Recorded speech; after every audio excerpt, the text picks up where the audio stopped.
ওয়ালহামদুলিল্লাহি তামলাউল মিজান। দাড়িপাল্লায় যেদিন আমলনামা ওজন করা হবে, সেই কঠিন ভয়াবহ সময়ে আল্লাহর যেই গোলাম মন থেকে শুকরিয়া আদায় করেছে, জবানে যা বলেছে কার্যত তা বাস্তবায়ন করেছে, সেই গোলামকে যিনি ডেকে দাড়ি পাল্লা ভারী বানায়া মাফ করে দিবেন তিনি কি? তো আমরা আজকের মাহফিল থেকে একটু কার্যত যেন আমল করতে পারি, এজন্য আরেকটা বার পড়ি আলহামদুলিল্লাহ। দরুদ এবং সালাম পড়ছি সাইয়্যিদুল মুরসালিন, খাতামুন নবিয়্যিন, ইমামুল মুরসালিন ওয়ান নবিয়্যিন, আফতাবুন নবুওয়া, শাহেনশাহে দু জাহাঁ, আকায়ে নামদার, তাজদার মদিনা, আহমদ মুহাম্মদ মুস্তাফা সাল্লাল্লাহু আলাইহি ওয়াসাল্লামের উপরে আল্লাহ পাক আমাদের দরুদ এবং সালামকে কবুল আর মঞ্জুর করুক। সকলে পড়ি আমিন। আমি লক্ষ্য করলাম মাহফিলটার মধ্যে এখনো কেন যেন এলোমেলো কথাবার্তা চলছে। 30 তারিখে আমার আরো একটা মাহফিলের দিকে কোথায় আছে, মেহেরবানি করে এটা থেকে শিক্ষা নিতে হবে। যেখানে হোক মাহফিল কিন্তু গোছালো হতে হবে। দেখেন এখনো স্টেজের পিছনে কথা বলে কে?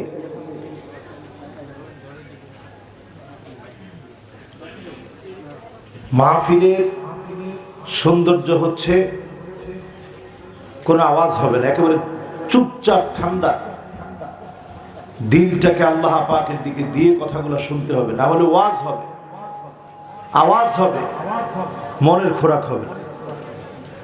বাড়ি যাওয়ার সময় বলবেন কি শুনলাম, এত হুজুর ওয়াজ করলো, কি সুর দিল হুজুর, কিন্তু নিলাম কি? এজন্য ভলান্টিয়ার যারা আছেন মাহফিলের পাশে এখন আওয়াজ হচ্ছে, সব আওয়াজ বন্ধ, এরপরে ওয়াজ,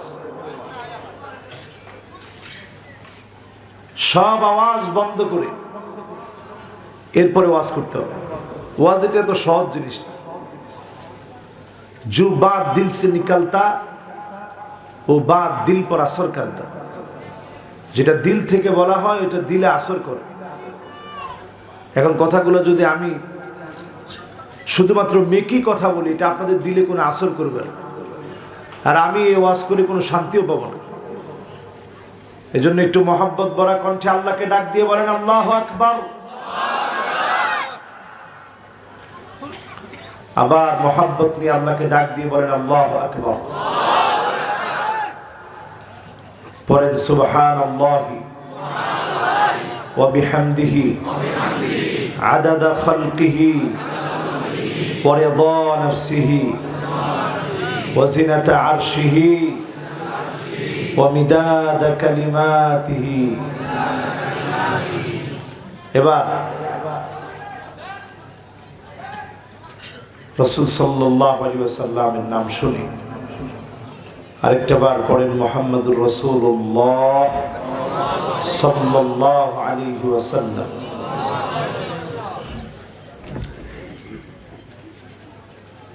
এবার আপনারা ঠিক আছেন তো? হ্যাঁ মাশাআল্লাহ। এখানে যিনি বসবেন আর লড়ালড়ি করা যাবে না, মেম্বার সাহেব বসেন। আলহামদুলিল্লাহ, বসেন একবারে শেষ পর্যন্ত ইনশাআল্লাহ। কর এই তো এবার একটা অবস্থান ফিরে আসছে, কয়েকটা বার তাকবীর দিয়ে একেবারে ঠান্ডা মাথায় ওয়াজ শুনবো আমরা ইনশাআল্লাহ। কর আল্লাহকে আবার ডাক দিয়ে বলেন আল্লাহু আকবার, বলেন আল্লাহু আকবার, আল্লাহু আকবার। আল্লাহ সবচেয়ে বড়। আল্লাহ রাব্বুল আলামিন আল কোরআন আল কারীমের সূরা আল বাকারার মধ্যে আল্লাহ জানায়া দিলেন কাইফা তাকফুরুনা বিল্লাহি ওয়া কুনতুম আমওয়াতান ফাহিয়াকুম ثم يميتكم ثم يحييكم ثم إليه ترجعون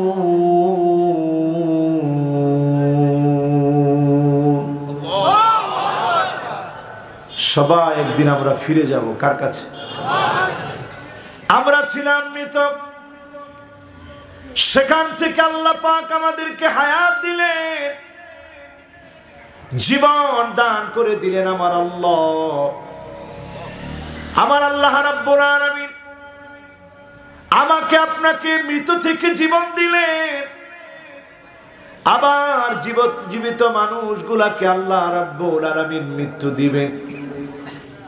মৃত্যুর পরে আল্লাহ রাব্বুল আলামিন আবার জীবিত করবেন, তার সামনে দণ্ডায়মান হতে হবে, জবাবদিহিতার সম্মুখীন হওয়া লাগবে।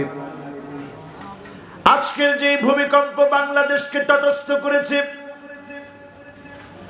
যেই মাত্রায় ভূমিকম্প হয়েছে, আল্লাহর কত গোলাম ফজরের নামাজের জন্য বের হয়েছে, কত গোলাম সেই সময় ঘুমন্ত ছিল। যদি আজকের সময়টা শেষ সময় হয়ে যেত, আজকের সময়টা যদি বিদায় সময় হয়ে যেত, কত কত আল্লাহর গোলাম বেনামাজি হিসাবে আল্লাহর সামনে দাঁড়াতো, ঠিক না বেঠি? এই পৃথিবীর সময় দিন দিন ফুরিয়ে যাচ্ছে।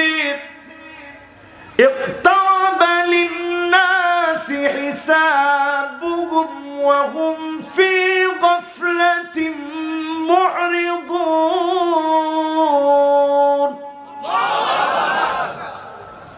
সময় ফুরিয়ে যাচ্ছে আমার ভাইরা, যত সময় ফুরিয়ে যাচ্ছে তত বেশি আমরা গাফেল হয়ে যাচ্ছি।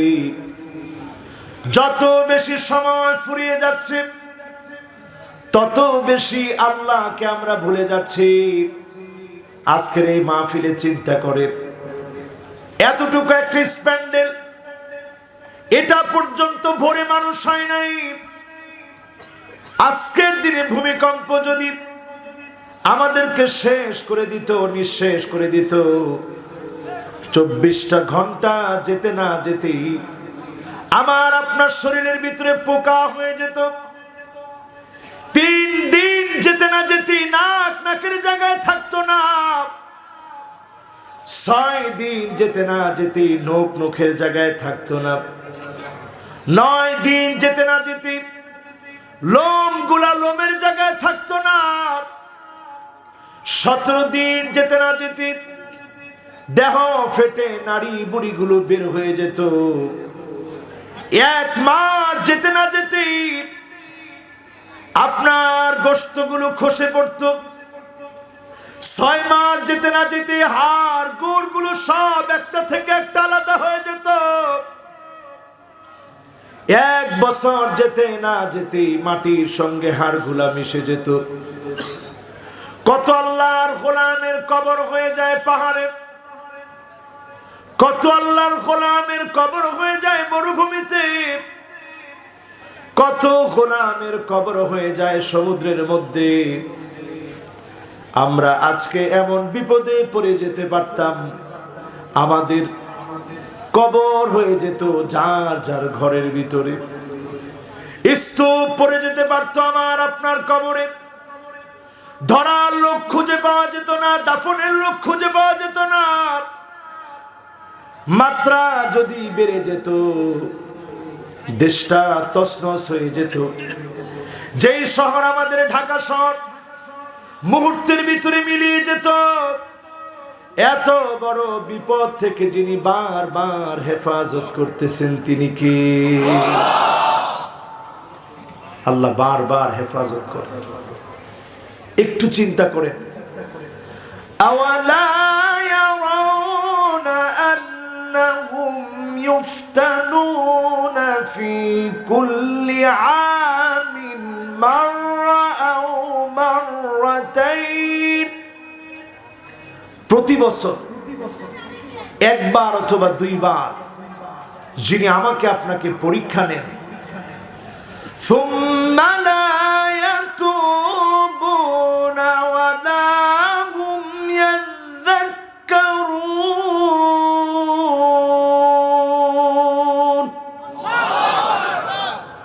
একবার দুইবার প্রতিবার পরীক্ষা নিচ্ছেন তিনি। প্রত্যেকটা বছর পরীক্ষা হয়। এই পরীক্ষার পরে তোমরা তাওবাও করো না, আল্লাহকে স্মরণ করো না। আজকে এমন কত নাফরমান আছে যারা জুমার নামাজটাও আজকে পড়ে না, এমন নাফরমান আছে না? আরে মুসলমান, দুর্বিষহ আযাব আর আযাব দেখবেন। আযাব আমরা দেখতেছি আমার ভাইয়েরা স্বচক্ষে। কখনো দেখছি ভূমিকম্প, কখনো দেখছি ভূমিধস, কখনো দেখছি দাবানল জ্বলে উঠছে, কখনো দেখতে পাচ্ছি বন্যায় কবলিত হচ্ছি। তারপরেও আল্লাহর দিকে ফিরে যাচ্ছি না, আল্লাহর দিকে তওবা করছি না। কেমন যেন আল্লাহ পাককে আমরা অস্বীকার করছি। একটাবার চিন্তা করে, আপনার আমার এই পিঞ্জর, এই খাঁচার ভিতরে হৃৎপিণ্ড আল্লাহ দিয়েছেন। হৃৎপিণ্ড, হার্ট একটা লাইট, লাইটের উপরে দেখবেন আজকের যে লাইট জ্বালানো হয়েছে কাঁচ দিয়ে একটা আবরণ দেওয়া আছে। হার্টের উপরে আল্লাহ একটা আবরণ দিয়ে রেখেছেন, হার্টের উপরে আল্লাহ আবরণ দিয়ে রেখেছেন।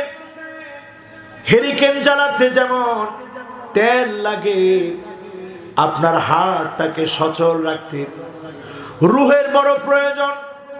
রুহটা যেমন দেখা যায় না, ছোঁয়া যায় না, অদৃশ্য রুহের জন্য আল্লাহ পাক খাদ্য নির্ধারণ করে রেখেছেন জিকিরকে। আপনি যখন জিকির করবেন, যিনি আপনার হৃদয়টা মালিকের জন্য গোলাম হিসাবে স্বীকৃতি দিয়ে কবুল আর মঞ্জুর করে নেবেন, তিনি কে? যখন আপনি জিকির করবেন, ফাযকুরুনি আযকুরুকুম, আপনি আল্লাহকে স্মরণ করবেন, আল্লাহর জিকির আপনি করবেন, যিনি আপনাকে আমাকে স্মরণ করবে তিনি কে? এত বড় বড় বিপদ আসতেছে, এরপরেও খারাপ মানুষ থাকবেন না ভালো হবেন? সবাই কইল না, আপনারা বুঝেন না? বুঝেন না মনে? বুঝছেননি? কি বুঝছেন? একজন তো কইলেন না। কিচ্ছা মানুষ আপনার আল্লাহ জানে।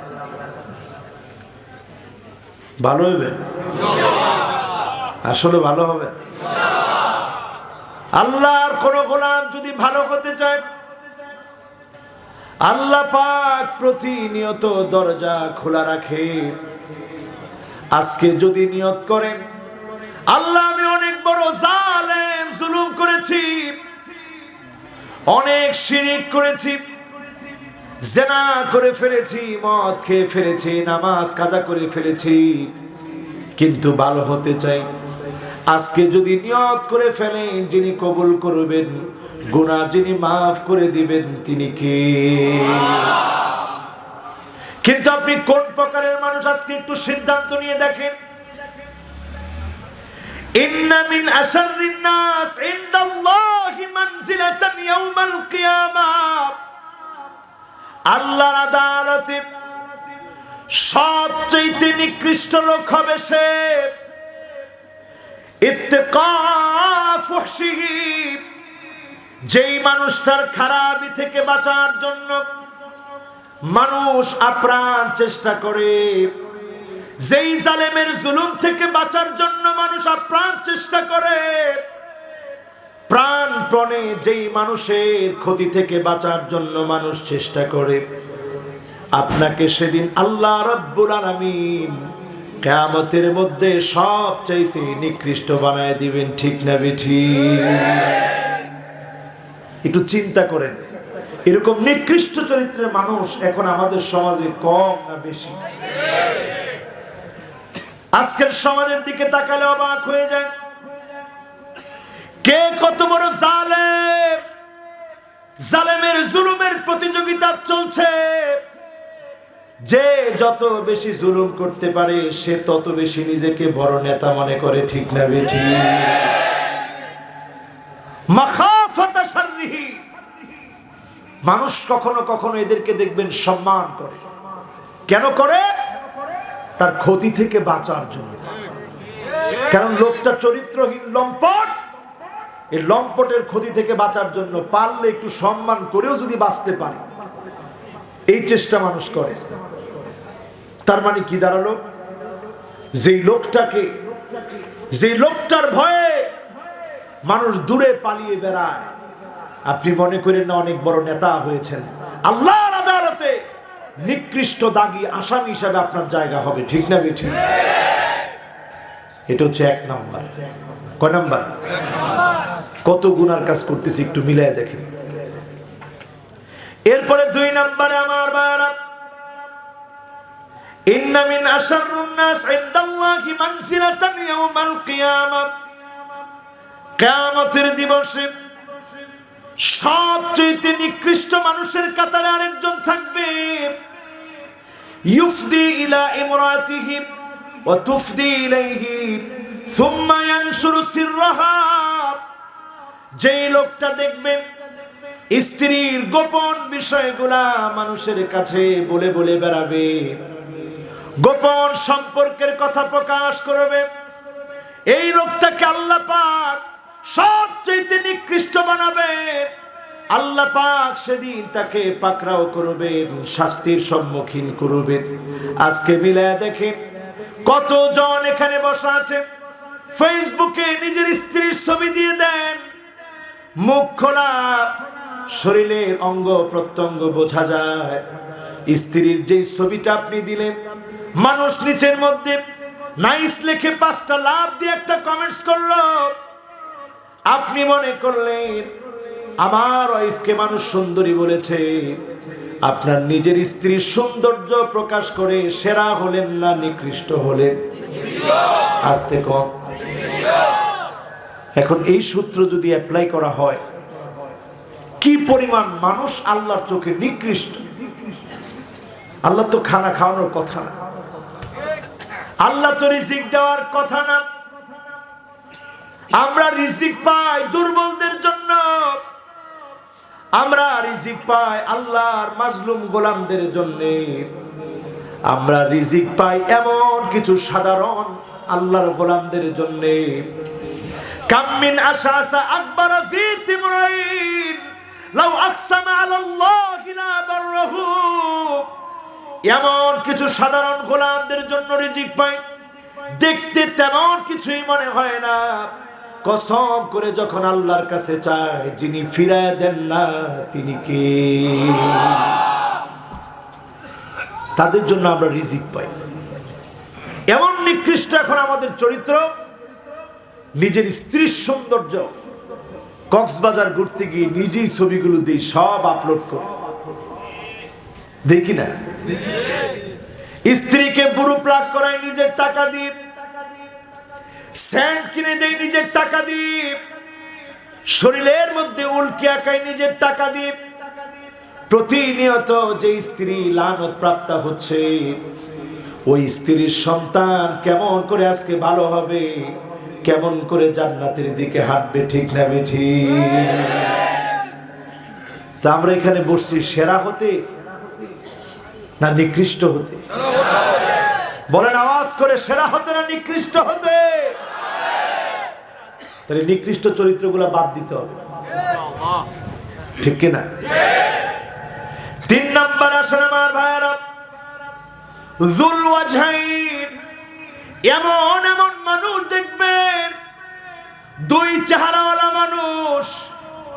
2 চেহারাওয়ালা মানুষের সংখ্যা এখন আমাদের সমাজে কম না বেশি? 2 চেহারা। কয় চেহারা? রাসূল কত চমৎকার করে বললেন, তাজিদু মিন শাররিন নাস ইয়াউমাল কিয়ামা ইনদাল্লাহি মানজিলাতান যাল ওয়াজহাইন। কিয়ামতের আগে কিছু লোক পাবা দুই চেহারাওয়ালা হবে, মুসলমানদের সঙ্গেও তাল মিলায় চলবে, আবার অমুসলিমকে খুশি করার জন্য বারবার চেষ্টা করবে। আছে না না? আরেকটু মিলাই দিয়ে আরো মিলে যাবে। ভয় পেতেছে? ভয় পান? আর আল্লাহর ভয় করেন, কোন গোলামের ভয় নয়, আল্লাহর ভয় থাকতে হবে। ঠিক না বেঠি? তাও তো ঠিক কয় না। ভয় কার? আল্লাহর ভয়। গোলামের কিসের ভয়? সারা দুনিয়া মিলেও যদি আপনার ক্ষতি করার চেষ্টা করে, আমার আল্লাহ যদি না চায়, একটা লোমকেও, বসানো লোমকে সোজা করার ক্ষমতা কারো নাই। বিশ্বাস হয়? তাহলে ওয়াজ চলতেছে কোন জায়গায়?